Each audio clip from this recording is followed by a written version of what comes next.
Patalo fatu i le nganga whaalalo, i lau mai mo mai Samoa, i le nei fo i tū lao le nei aso fau. I le alofa ma le angalilei o le tātou tapau siri le langi, i a tātou te vi ia i pēr le tua, i lo na alofa tū noa, o lo mwhai pēr o na tātou maua le soifua manuia, i a ma le soifua mātango fie. Patalo fatu i le nganga whaalalo.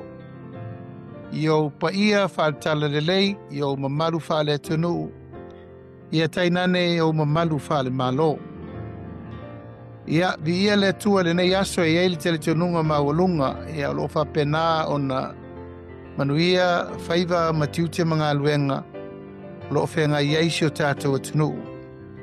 Ele ngata i Samoa, ia o ni msila nei le mea o lo o iai le wha moe moe na malanga mai iai au wale sa ili ngā malosi.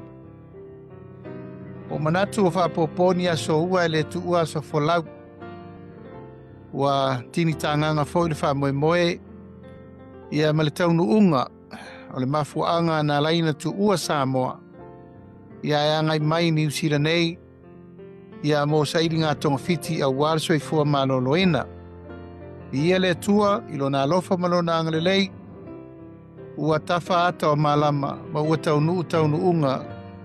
O sauno mai e li mata mai tai fo mai ia ua patanga ua no to fo i le tunu ia ua maua le faisiringa malosi e mai se fo i soi fo maloloina na mafuai ona tu ua le tunu ia tu mau pe le tua le faftai mal famanu ia mai se le faftai mal famalo atu le pa ia mal malu o tato tunu atoa Samoa malau tapu ai mai le nei aso ia modi atu le nganga whaafitai tele ia na o tapu ai te talo e mai se fo i tapu ai ngamau ia a o alo ia au nei ia malisa i ngā tongawhiti e mai se fo i seiri ngā malosi o lea ua manuia me umai le whamoe moe modi atu ai le whaafitai tele i tapu ai mai pa i o ainga paolo mangafa ia tainane le au whainga luenga tutofi e le tua. E mai se foli tapu ai mai el tātou whainga malo, tu langa whalupea. Tā whatolu o whainga malo i lau whionga le au mamaru le malo. I le whono suito fia. E mai se vaenga e se umalava o si tātou watanu. Tāpu ia lo uto e se ai ma Samoa. Ia e whaapito le nei tau te langa whaapitoa i le paia ma le mamalu Samoa uma. O lo alala ma papa ao i New Zealand nei.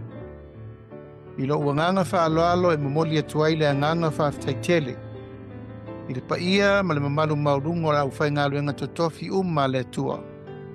I so se whata whaitaulanga o so se kālesia ma so se tōrine ia sa tātou militino whaatasi ia mautou tatalo whaatasi ia mautou asia mai i le tūlanga o lo ufaa to li ai tūlanga o tong fitinga sa whai. Mori le nganga whaafitai tele o no lo tau alofa tūlai ia mai se fui tūlanga o tālo sanga ia mama tāpua inga mau sa whenga iai. Tāpua i te talo mai se fui le whanono ngā manu o lea ua alofangia le tua ia ua manuia le whamoe moe na mafuai o no o mai nei i New Zealand.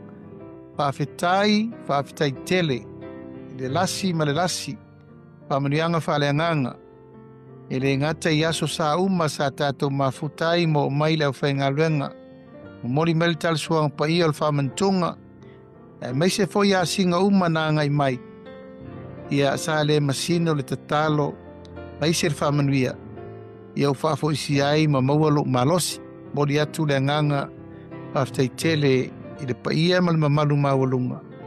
Ia au whainga luenga totofi e le tua. Mori foi le nganga whaafitai tele Samoa. I le paia ma le mamalu o tapa au mainga. Pare polu o tofinga. Ia tainane paolo mangafa. A inga ma woma e masani. E momoli atu le nganga whaafitai tele. Ia te au nei matupea. Ia ai mai se le whanau. E ala I lo o tō wafi o mai matala mai ao. E le ngata I au tō talutalonga whamanuianga. E mai se foi le pa ia mal mamalu I lo o tō walofa tūla. Mori le nganga whafteitele. Mori le nganga whangaitia. Ia ma le nganga o le whaftai. Ia ona o lo o tō vale lofa. Tātou mafutai I nei teimi. Valu vai aso. Bi ia le atua I lona alofa ma lona angalelei. Ia o tau lau o le wha moe moe o le sa iringa malosi. O lea ato e te liu I Samoa. I se aso o le whai ungo le nei vai aso. Ia le manatu mawalunga o lea le sola ngungu. Ia pe mou pe o le mou wa ana. Ia pa pena fo I le sola pe o le sola faleata. Au manatu. Ia tauia se me longa I le momoli atu o le nganga whaftaitele. O le nganga tarisa paia o na o le tātou maftanga fo I le nei valu vai aso. Whaftai fo I nisi le paia mal mamalu o le tātou atanu malanga mau mai tua fio New Zealand. E meise fo I Australia ma Amerika ia sa malanga mai lava fo I ono le whamoe moe. Ia ono le asi mai o le whamoe moe malo. Pata otolia I nei tong fitinga wa ia mai o le tino. Io lea I ele tua I lona alofa malona ngalelei ia o manatuai ia paile nei tau talanga ma le nganga whaaloa ia e momoli atuai le nganga whaaftaitele o no lo o tō walofa tūla a wāl whamoe moe. E momoli foi le nganga whaaftai whaapitoa e la ia lii matamaitai fo mai o le Middlemore Hospital. Sa whea ngai matong fitinga ia ma le vai o lo tangata I le nei teimi. Ai mai se foi tau palpalenga I whautuanga ma tima inga. Sa maua I pea le on sai ma le whapalpale. Ia au tofi I tūlanga o le sairinga malosi pe on sirfia vi ia le tua. Paftai lo na lofa malo na angalele. Ia o mawhai a maua le whasiringa malosi. Mau tu e tā pena e to e fo I whanua. Le nganga whaftai sili ia o le vi ia o le rii me uma. A wana o tātou fuafua mo tātou mana tunatu. Ia ana le au le tua ilo na fina ngalo tausi. Ia malu na au la vei malu na au pui pui. Teli tonu e I u manuia me uma. Ai whaftai le lofa ma le angalelei tātou tapau siri le langi. Ia o lea ua tau nuu mea uma le tūlanga ua tonga fitinga sa whenga iei. Pāpea leo se tala. Ia malu mamalo si o tātou watanuu.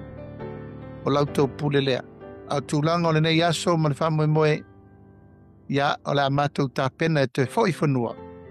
Wha au wau le ngā luenga na tofi a iau e le tātou malo. Moli e toi le nganga whaaftai le tāpoi mai le whai ngā malo. Ia o lea la a tātou wheloa I reisi a tātou whono o lumanai nei. Au le nei tūlā alofangi e le tua o tātou nofo valavalai. Tu e fia Whea lava le lalulangi o mō mai elni whaasaralangu. Whamanuia le atua mō tātou uma. E poli ni tū lai mo le atuai le nganga whaaftei tele I mea uma sa tātou taua wā meina. E ngā tei lea o le whamanuianga ma le whamalo. E moli atuai wha ngā tama le tātou manu Samoa. E po I sa maua na manuia tia lātou tau mwhainga. Ina iaso o mawai atu. Ia li ia le atua. E ala lautou sa ilinga malo, ia ma lautou sa ilinga mafua. A wale tāpua inga si o tātua tunu. E mole atu foi tūlanga o mōmoonga mwhamanianga I le taimansanga. Ala tātou kalapu malisi, ia o lo malanga mai el tele o nisi o tātou au mai Samoa. Ia e whapena le whioai ia me se foi pisita. O le atunu I ona tūlanga e manui ai e le ngata I patasinga whalainga. Ia o tūlanga I tālonga e maua I pēr e ingoa tau le leia e maise le atinga ino tālonga I tono se tātou tunu. Ia o mamana e whionga li perestene o tātou kalapu marisi. Ia me se foi tūlanga umam whamanui atu.